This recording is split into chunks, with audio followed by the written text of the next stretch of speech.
Yes ma'am. Yes ma'am. ठीक है बेटा, हम स्टार्ट करते हैं। ठीक है, कल हम लोगों ने राष्ट्र निर्माण की चुनौतियों के बारे में अध्ययन किया, जिसमें से आपने 3 चुनौतियों का अध्ययन किया था। और उस 3 चुनौतियों में आपने देखा कि किस तरह से भारत के सामने जो है, एक लोकतंत्र बनाने की थी, दूसरा गरीबी हटाने की थी, और इन सब बातों पे सब लोग क्या थे, सहमत थे।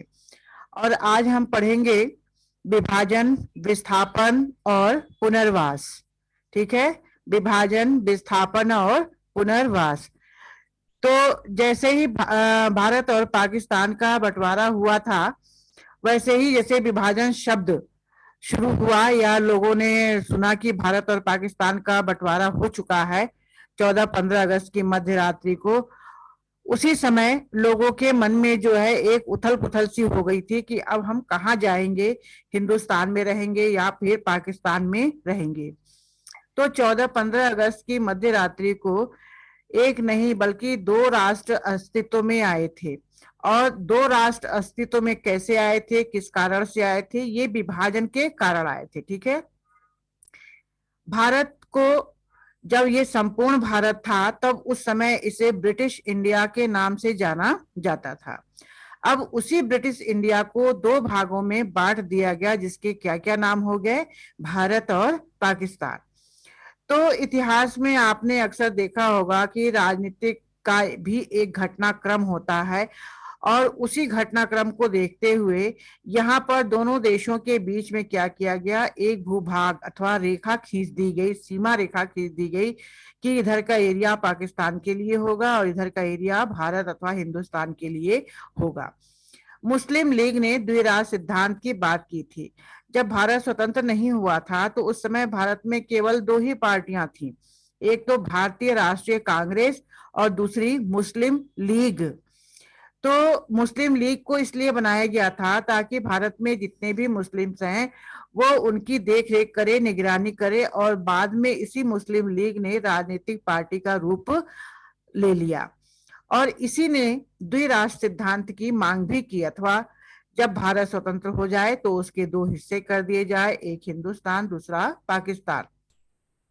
इस सिद्धांत के अनुसार भारत किसी एक कौम का नहीं बल्कि हिंदू और मुस्लिम 2 कौमों का देश था। मतलब उस समय हमारे देश में और भी लोग रहते थे, सिख थे, जैन थे, ईसाई, पंजाबी, यहूदी, पारसी, जैन, लेकिन ज्यादातर देखने में कौन कौन से लोग थे, हिंदू और मुस्लिम। इसी कारण मुस्लिम लीग ने मुसलमानों के लिए एक अलग देश अर्थात एक अलग राष्ट्र की मांग की। तो जब अलग राष्ट्र की इन्होंने मांग की, तो उस समय कांग्रेस ने द्विराष्ट्र सिद्धांत की बात जो थी, पाकिस्तान बनाने का विरोध कर रही थी। उन्होंने कांग्रेस पार्टी ने ये कहा कि जब हम लोग पहले जैसे एक साथ रहते चले आए हैं भाई भाई की तरह, वैसे आगे भी रहेंगे।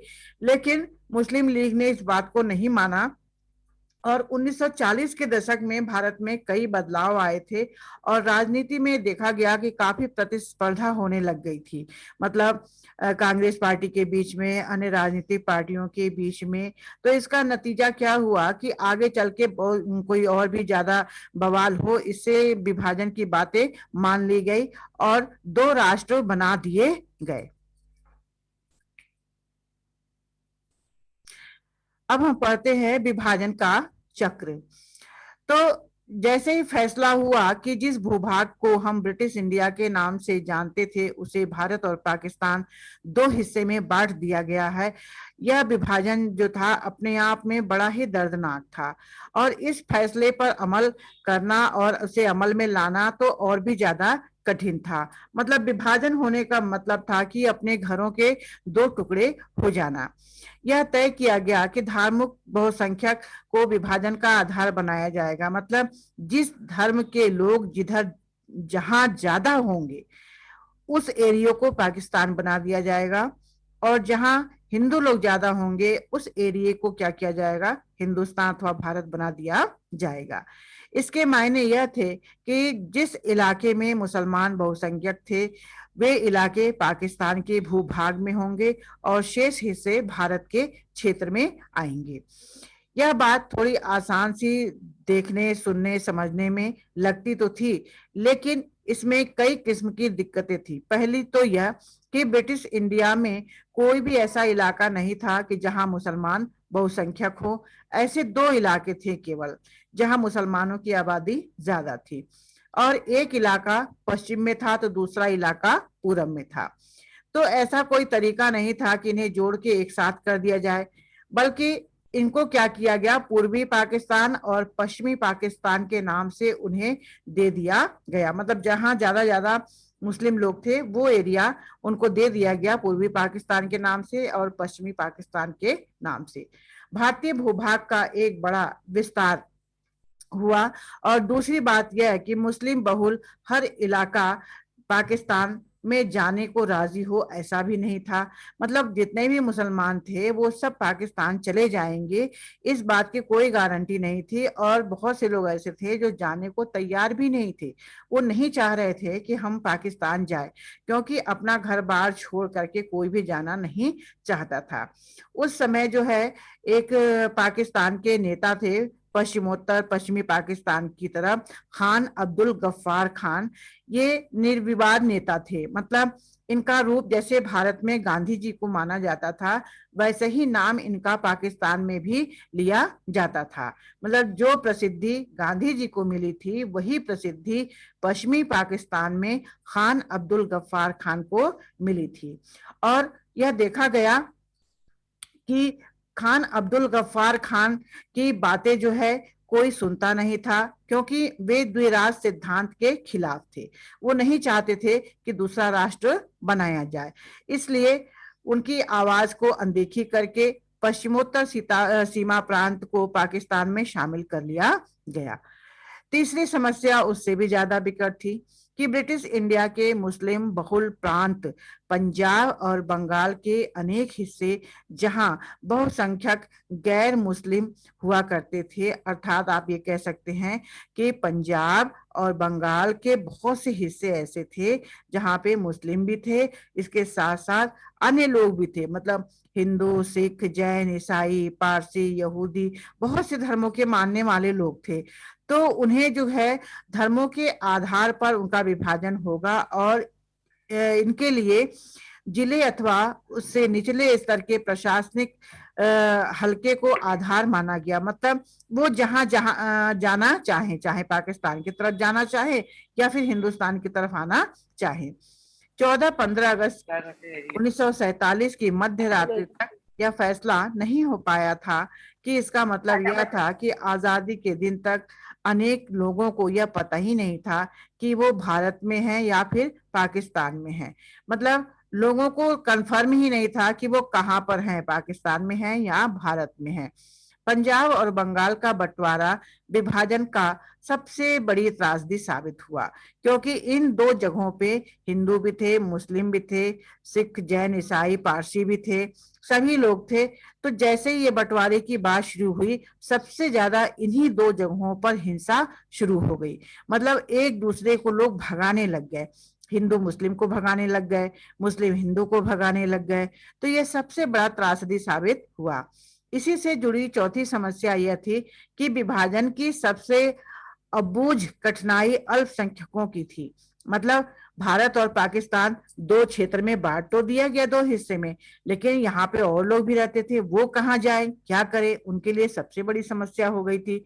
जो इलाके पाकिस्तान में थे वहां लाखों की संख्या में हिंदू और सिख की आबादी थी। ठीक इसी प्रकार से पंजाब और बंगाल के भारतीय भूभाग में भी लाखों की आबादी मुस्लिम की थी। मतलब ये नहीं कह सकते हैं कि एक ही तरफ मुस्लिम थे एक ही तरफ हिंदू थे, सब जगह मिले जुले लोग रहा करते थे। ठीक इसी प्रकार से उसके आसपास के इलाकों में मुसलमानों की भी बड़ी आबादी थी, दिल्ली के आसपास में। तो दिल्ली के आसपास ये देखा गया कि जहां आबादी मुसलमानों की ज्यादा थी, वहां मुसलमानों की जान जो है सासत में पड़ गई थी, क्योंकि वहां हिंदू लोग उनको भगाने लग गए। क्योंकि पंजाब पाकिस्तान से जहां से ये लोग भगा रहे थे हिंदू और अन्य लोगों को, वहां से और लोग भी भगाने लग गए थे। इसी तरह से क्या हुआ कि लोग जब ये सोचने लग गए कि जहां हम अपने घर में पुरखों के साथ, अपने पूर्वजों के साथ आराम से रहते थे, वही अब अपने घर में वो क्या बन गए, विदेशी बन गए। ठीक है, विदेशी बन गए। क्योंकि विदेशी इसलिए बन गए क्योंकि उन्हें पता ही नहीं था कि वो हिंदुस्तान में है या फिर पाकिस्तान में है। जैसे ही यह बात साफ हो गई कि देश का बंटवारा होने वाला है, तो दोनों तरफ के अल्पसंख्यकों के ऊपर हमला होने लग गया। अल्पसंख्यक मतलब हिंदू और मुस्लिम को छोड़ करके बाकी लोगों को भी लोग क्या करने लग गए, भगाने लग गए, जबरदस्ती भगाने लग गए कि आप यहां से जाओ। तो उनको ये समझ में नहीं आ रहा था कि वो पाकिस्तान में जाए या फिर हिंदुस्तान में रहे। देश का बंटवारा होने वाला है, वैसे ही अल्पसंख्यकों पर जैसे हमला होने लग गया। इस कठिनाई से उबरने के लिए किसी के पास कोई योजना नहीं थी, कोई विकल्प नहीं था। और ये देखा गया कि ये हिंसाएं जो है, लोगों ने शुरू शुरू में सोचा कि थोड़ी देर के लिए है, फिर हो जाएगा, कुछ दिनों के लिए फिर समाप्त हो जाएगा। ऐसा नहीं था। ये घटनाएं जो है, हिंसा का चक्र चलता ही रहा और बेकाबू हो गया। मतलब जल्दी ही इसने अपना विकराल रूप धारण कर लिया। बहुत जल्दी हिंसा नियंत्रण में आने के बजाय नियंत्रण से बाहर हो गई। दोनों तरफ के अल्पसंख्यक के पास एकमात्र यही रास्ता बचा था कि अपने घरों को छोड़ दें। और कई बार तो ऐसा हुआ कि चंद मिनटों में, चंद घंटों में लोगों से ये कहा गया कि आप अपने अपने घरों को खाली कर दीजिए, ट्रेन जा रही है, बस जा रही है, आप उससे दूसरे देशों में चले जाइए। फिर आता है विभाजन के परिणाम। तो 1947 में बड़े पैमाने पर एक जगह की आबादी दूसरी जगह पे जाने के लिए मजबूर हो गई। जैसा कि अभी आप इस ट्रेन में देख रहे हैं पिक्चर में कि किस तरह से लोग ट्रेन के अंदर बैठे हैं, ट्रेन के ऊपर बैठे हैं, एक जगह से दूसरी जगह को जाने के लिए। तो इसी तरह से लोग मजबूर हो गए जाने के लिए। आबादी का स्थानांतरण आकस्मिक, अनियोजित और त्रासदी से भरा था। मतलब पहले से किसी के पास कोई योजना नहीं थी, सरकार के पास भी कोई योजना नहीं थी कि किसी को आराम से भेजा जाए उनके घरों में, या वो जहां जाना चाहे उन्हें भेज दिया जाए। लेकिन ऐसा मानव इतिहास में अब तक सबसे बड़े स्थानांतरणों में से एक था। मतलब पूरी दुनिया में विभाजन तो कई जगह पे हुआ, लेकिन ऐसा स्थानांतरण कहीं नहीं हुआ जैसा भारत में देखने को मिला था। धर्म के नाम पर एक समुदाय के लोग दूसरे समुदाय के लोगों को बड़ी बेरहमी से मार रहे थे। पंजाब, बंगाल, लाहौर, अमृतसर, कलकत्ता, ये बड़ी बड़ी जो जगहें थी जहां पे लोगों की संख्या ज्यादा थी, मतलब हर धर्म के लोगों की संख्या ज्यादा थी, वहां पर सांप्रदायिक अखाड़े में तब्दील हो गई वो जगहें। मतलब लोग एक दूसरे को मारने लग गए, भगाने लग गए। और लोग जो है इसमें खास तौर के ज्यादातर लोगों को बहुत यातनाएं भुगतनी पड़ी। और इसमें सिख आबादी जहां जहां थी मुसलमानों के इलाकों में, तो उन लोगों ने उधर से जाना छोड़ दिया। ठीक उसी प्रकार से मुस्लिम लोग जहां पर ज्यादा थे, वो हिंदू और सिख के इलाके से गुजरना छोड़ दिया। मतलब एक दूसरे के रास्ते से जाना इन लोगों ने बंद कर दिया। लोग अपना घर छोड़ने के लिए मजबूर हुए। वे सीमा के एक तरफ से दूसरी तरफ गए और इसी क्रम में लोगों की बड़ी संख्या जो थी वो विपत्ति का सामना कर रही थी। लोग एक तरफ से दूसरी तरफ जा रहे थे, आ रहे थे। अल्पसंख्यक अपने घरों से भाग खड़े हुए। अक्सर अस्थायी तौर पे उन्हें शरणार्थी शिविरों में पनाह लेनी पड़ी। तो सीमा के दोनों तरफ, मतलब पाकिस्तान की तरफ भी और भारत की तरफ भी, कुछ शरणार्थी शिविर बनाए गए थे। तो जिनको ये नहीं पता था वो कहाँ जाएंगे, क्या करेंगे, वो उन्हीं शिविरों में जाकर के क्या करते थे, शिविरों में रहा करते थे। कल तक जो लोग अपना वतन करते रहते थे, और जैसे ही बंटवारे की बात शुरू हुई वैसे ही क्या हो गया, इन लोगों में कटुता उत्पन्न हो गई। पुलिस, स्थानीय प्रशासन ने इन लोगों के साथ रुखाई का बर्ताव करना शुरू कर दिया।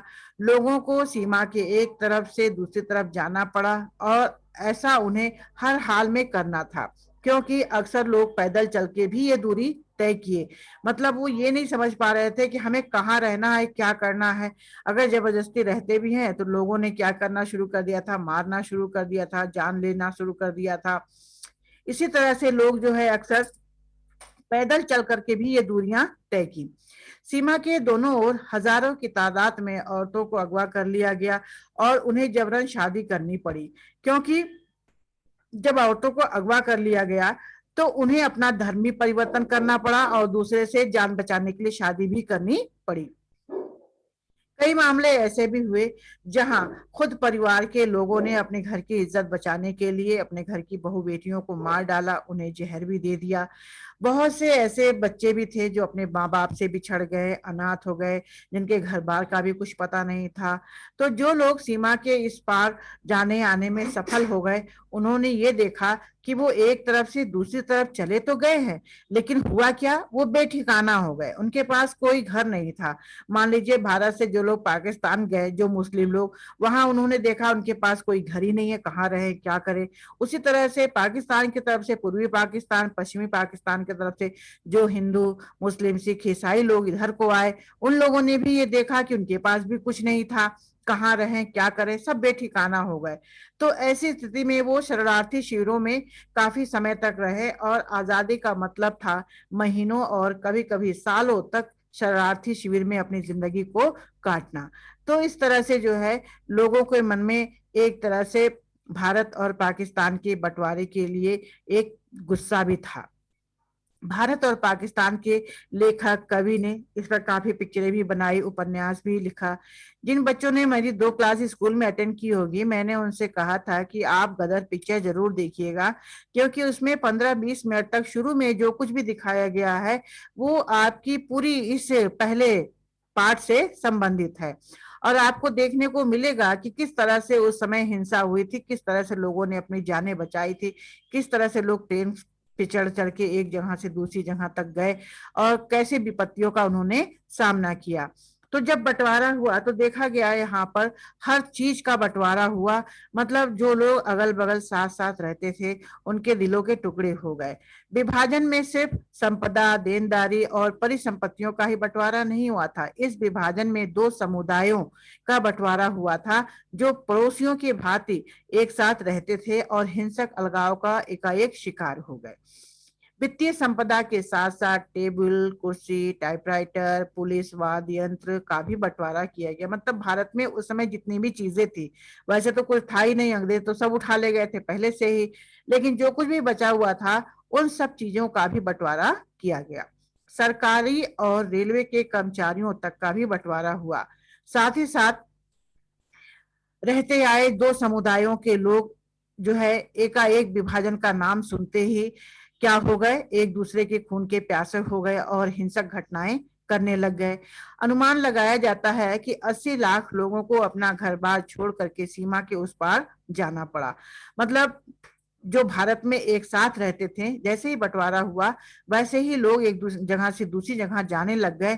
तो ये अनुमान लगाया गया था उस समय कि लगभग 80 लाख लोग सीमा पार चले गए। विभाजन की हिंसा के तकरीबन 5 से 10 लाख लोगों ने अपनी जान गंवाई। मतलब मर गए भगदड़ में, लोगों ने भगाया, मारा भी। प्रशासनिक मुश्किल और वित्तीय कठिनाई के अतिरिक्त विभाजन के साथ कुछ और ज्यादा गहरे मुद्दे भी जुड़े हुए हैं। भारत के नेता द्विराज सिद्धांत में यकीन नहीं करते थे। मतलब उस समय भारत में जितने भी नेता थे वो चाहते थे कि जैसे ब्रिटिश इंडिया के समय हम साथ साथ रह रहे हैं वैसे ही क्या करें, आगे भी रहें।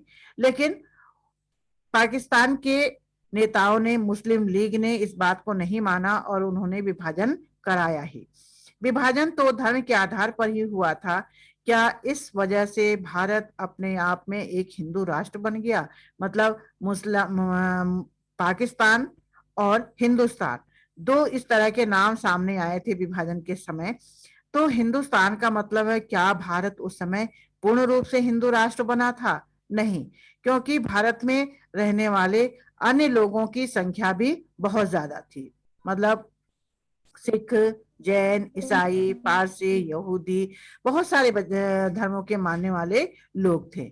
लेकिन इसके बावजूद भी जब 1951 में पहली बार जनगणना हुई भारत में, तब ये देखा गया कि यहाँ पर 12% जो थे मुसलमान वो भारत में ही थे, भारत को छोड़कर नहीं गए। ठीक है, और इनके साथ ही साथ अन्य लोग भी थे, सिख, ईसाई, जैन, पारसी, यहूदी। अब सवाल ये उठता है कि भारत तो हिंदू राष्ट्र बन गया है, इसके साथ कैसा व्यवहार किया जाएगा अन्य लोगों के साथ? लेकिन बंटवारे के साथ ये देखा गया कि मुसलमानों के बीच जो तनाव चले आ रहे थे वह तनाव भी क्या किया गया, कम किया गया, क्योंकि बंटवारे के कारण हिंदू और मुस्लिम के बीच तनाव पहले से ही कायम हो चुका था। मतलब जैसे ही इसकी शुरुआत हुई थी 1940 में, ये तनाव जो है उसी समय से प्रारंभ हो चुका था। इन संघर्षों के साथ प्रतिस्पर्धी राजनीतिक हित जुड़े थे। मुस्लिम लीग का गठन मुख्य रूप से औपनिवेशिक भारत के मुसलमानों के हितों की रक्षा के लिए किया गया था। मतलब उस समय जितने भी भारत में मुसलमान थे उनकी रक्षा के लिए मुस्लिम लीग का गठन किया गया था। वैसे तो केवल एक ही पार्टी थी उस समय, भारतीय राष्ट्रीय कांग्रेस। मुस्लिम लीग मुसलमानों के लिए अलग राष्ट्र की मांग करने लग जाएगी, ऐसा किसी ने नहीं सोचा था। और कुछ संगठनों ने इस तरह के जो है लोगों को, मुस्लिम लोगों को इकट्ठा करना शुरू कर दिया था कि आगे चल करके हिंदुस्तान जब आजाद हो जाएगा तो हम क्या करेंगे कि अपने लिए एक अलग देश की मांग करेंगे। भारत की कौमी सरकार के अधिकतर नेता सभी नागरिकों को समान दर्जा देने के लिए तैयार हो गए थे। मतलब बाद में ये देखा गया कि जब दो राष्ट्रों के बीच में विभाजन हो गया और 1951 में पहली बार ये जनगणना की गई तो देखा गया यहाँ 12% मुसलमान हैं अभी जो भारत छोड़कर नहीं गए, यहाँ से वो यहीं रहना चाहते हैं। तो उन सबको भारतीय नागरिक माना गया और समान दर्जा देने की बात कही गई। नागरिक किसी भी धर्म का हो, वे भारत को एक राष्ट्र के रूप में देखना चाहते थे। मतलब जब 1950 में संविधान लागू हुआ तो 1951 में पहली बार जनगणना हुई, तो जब उसी जनगणना में ये पता चला कि यहाँ पे 12% मुसलमान हैं, अर्थात वे स्वेच्छा से रह रहे हैं, वो भारत छोड़ के जाना नहीं चाहते हैं। तो इसलिए जहां भारत किसी एक धर्म के अनुयायी को दूसरे धर्म के अनुयायियों के साथ जोड़ करके देखने लग गया, अर्थात ये देखा गया कि किस तरह से उनको वरीयता दी जाए। वरीयता मतलब हर धर्म को किस तरह से प्राथमिकता दी जाए, किसी एक धर्म के विश्वासियों के मुकाबले बाकियों को हीन समझा जाता हो, ऐसा वो नहीं मान रहे थे। इसलिए नागरिक चाहे जिस धर्म का हो, जिस उसको एक दर्जा मिलना चाहिए नागरिक होने का। नागरिकता की कसौटी धर्म को नहीं बनाया जाना चाहिए। हमारे नेतागण इसी सब चीजों को लेकर उन्होंने क्या रास्ता अपनाया, धर्मनिरपेक्षता का। ठीक है, धर्मनिरपेक्ष राज्य का मतलब है भारत में चाहे जितने भी धर्म को मानने वाले, जातियों को मानने वाले लोग हों, उनको एक समान रूप से नागरिकता प्रदान की जाएगी। और भारतीय संविधान का यही आदर्श रहा है कि मतलब सभी को उसमें क्या किया गया है, शामिल कर लिया गया था। क्योंकि भारत 47 में स्वतंत्र हुआ और 50 में संविधान लागू किया गया, तो 2.5-3 साल का बीच में जो समय था उसमें यही चिंतन किया गया नेताओं के द्वारा कि किस तरह से इन लोगों को भारतीय नागरिक बनाया जाए। अब हम कल जो है रजवाड़ों का विलय पढ़ेंगे अगली क्लास में, और आज के लिए बस इतना ही था। किसी बच्चे को कुछ पूछना हो तो बोलो। किसी बच्चे को कुछ पूछना है?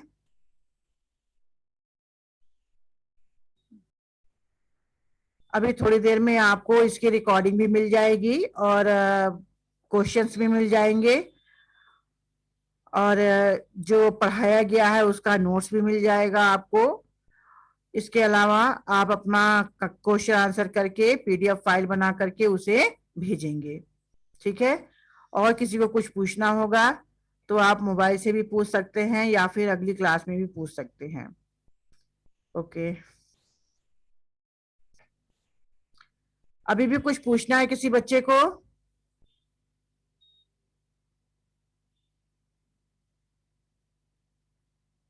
कुछ नहीं पूछना है किसी को? No ma'am. ठीक है,